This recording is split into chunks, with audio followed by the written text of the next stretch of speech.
خواتین و حضرات اور دوستوں کی خدمت میں سلام کرنے میں مجھے بے حد خوشی محسوس ہو رہی ہے۔ راشٹریہ سہارا ایک اہم روزنامہ ہے۔ یامبور میں لاک ڈاؤن کے پہلے تک بلا ناغہ روز ملتا تھا، مگر لاک ڈاؤن کے بعد اب ملنا نہیں ہوتا ہے۔ اس روزنامے کی بہت اہمیت ہے، اس لیے کہ اس میں اکثر تازہ خبریں ہوتی ہیں اور اس کے اداریے تو لاجواب ہوتے ہیں۔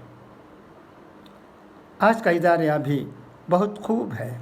یہ افغانستان کے سلسلے میں ہے۔ آج کوئی ملک اگر دنیا کے ممالک کی نظروں میں چھایا ہوا ہے تو افغانستان ہے۔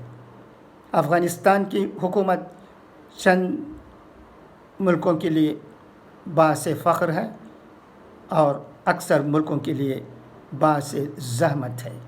افغانستان کھٹکتا ہے ان ممالک کو جو یہ چاہتے ہیں کہ افغانستان میں ایسی کوئی حکومت نہ بنے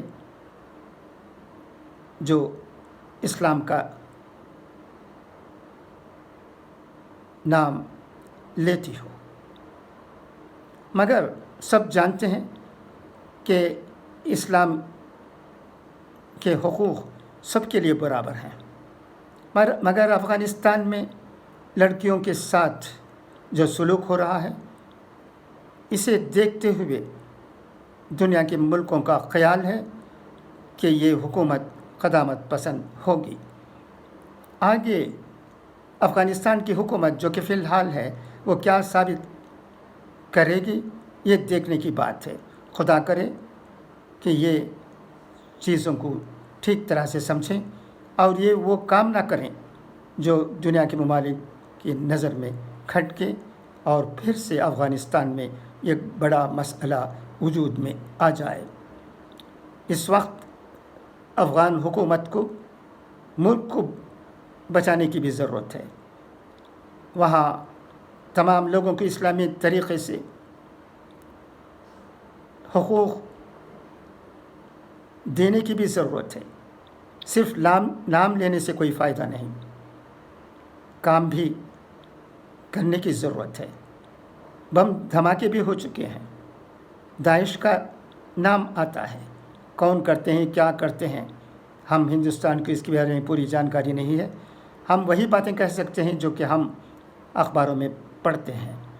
آج کا اداریہ جو کہ راشٹریہ سہارا میں ہے، جیسا کہ میں نے کہا، اسے پڑھ کر ہم جیسے لوگوں کو بہت خوشی ہوئی ہے، اس لیے کہ اس میں سچی باتیں کہی گئی ہیں۔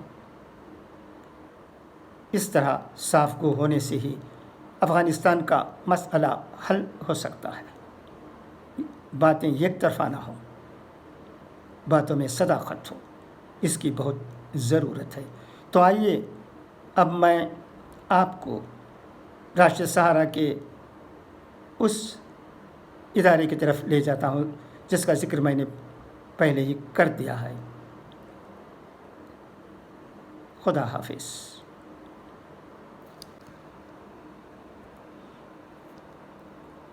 روزنامہ راشٹریہ سہارا کا اداریہ، افغان کانفرنس۔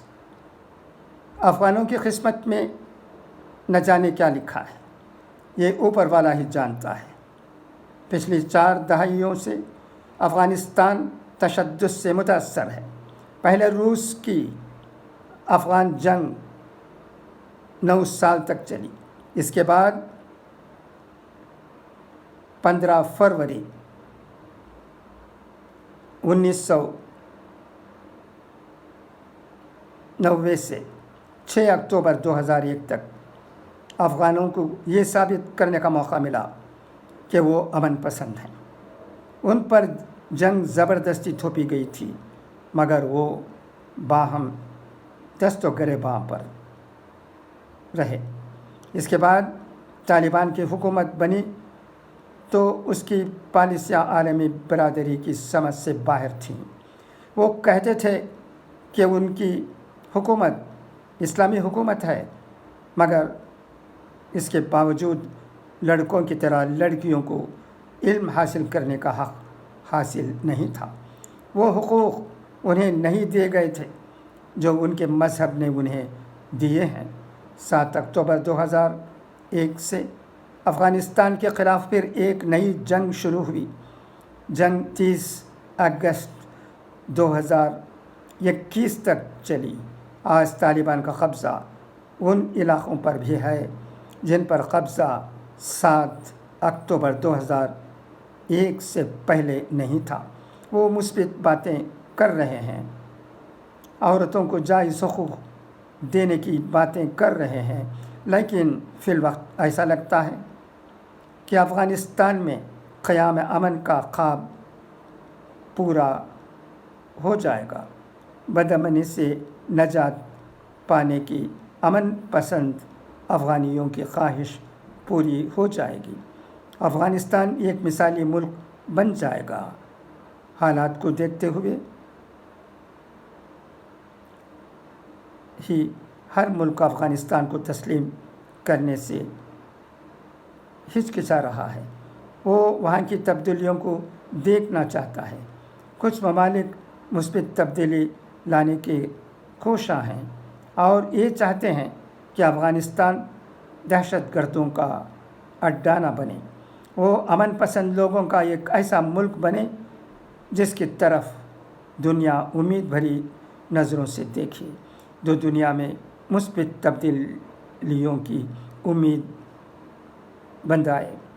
اس لیے روس کی میزبانی میں منعقد ہونے والی افغان کانفرنس کی بڑی اہمیت ہے۔ 20 اکتوبر کو منعقد ہونے والی اس کانفرنس میں شرکت کے لیے ہندوستان کو بھی مدعو کیا گیا ہے، اور وزارت خارجہ کے ترجمان ارندم باگچی نے اس بات کی تصدیق کر دی ہے کہ ہندوستان اس کانفرنس میں شرکت کرے گا۔ 2018 کے بعد ہندوستانی نمائندوں کی یہ دوسری براہ راست ملاقات ہوگی۔ توقع رکھی جانی چاہیے کہ یہ ملاقات ہندوستان اور افغانستان کے رشتے میں ایک مثبت موڑ لانے کی وجہ بنے گی، اور طالبان نمائندے ہندوستان سے افغانستان کے تاریخی تعلقات کے مد نظر بھی، اور پچھلی 2 دہائی میں افغانوں کے لیے شاندار کام کے مد نظر بھی ہندوستان کی اہمیت کو سمجھتے ہوئے گفتگو کریں گے۔ یہ ذکر بے محل نہ ہوگا کہ پچھلی 2 دہائی میں افغانوں کی فلاح و بہبود اور افغانستان کی تعمیر نو میں کام کرنے کے لحاظ سے ہندوستان اس علاقے کا سب سے بڑا عطیہ دہندگان رہا ہے، جبکہ $3 ارب کی مدد کے ساتھ وہ دنیا بھر کے ملکوں میں 5واں بڑا عطیہ دہندگان تھا۔ اس نے افغان پارلیمنٹ کی عمارت کے ساتھ سڑکوں، باندھ، اسکول اور دیگر عمارتوں کی تعمیر میں نہایت ہی اہم رول ادا کیا ہے۔ 20 اکتوبر کو ماسکو میں منعقد ہونے والی افغان کانفرنس میں وطن عزیز ہندوستان کے علاوہ چین، ایران اور پاکستان کے نمائندے شریک ہوں گے۔ ایک دن قبل 19 اکتوبر کو طالبان کی چین، روس اور امریکہ کے ساتھ ٹری کالنس میٹنگ کا پروگرام ہے۔ مطلب یہ کہ 20 تاریخ تک یہ بات سامنے آ جائے گی کہ افغانستان کے بارے میں اہم ممالک کیا سوچتے ہیں، مگر سب کچھ 20 اکتوبر کو ہی نہیں سامنے آ پائے گا۔ یہ بات بھی طے ہے کیونکہ 27 اکتوبر کو ایران اسی طرح کی ایک کانفرنس منعقد کر رہا ہے۔ تہران کانفرنس میں شرکت کے لیے اس نے افغانستان کے پڑوسی ملکوں چین، پاکستان، تاجکستان، ازبکستان، ترکمانستان کے ساتھ روس کو مدعو کیا ہے۔ مطلب یہ ہے کہ روس اس خطے میں خود کو بااثر بنانے کی کوشش کر رہا ہے اور خطے کے دیگر ملکوں کی طرف سے بھی اس کے دائرۂ اثر کو وسعت دینے کی کوشش ہو رہی ہے تاکہ افغانستان کو دائرۂ اثر میں لینے سے چین کو بالواسطہ طور پر روکا جا سکے۔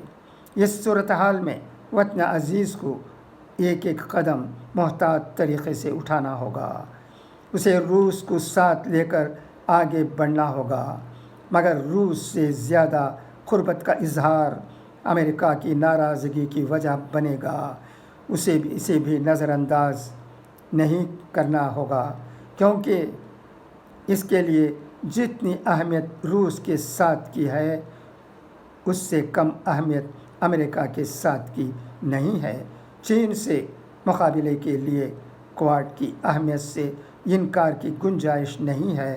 خیر، آنے والے 2 ہفتے دنیا کی افغان پالیسی کے لحاظ سے بھی اہم ہوں گے۔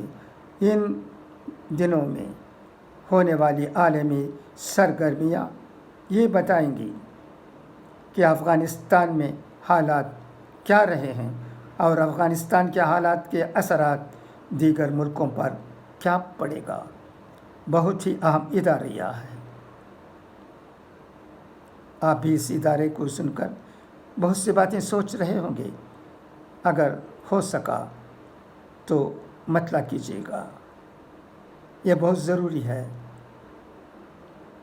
اچھا، تو اب اجازت، خدا حافظ، فی امان اللہ۔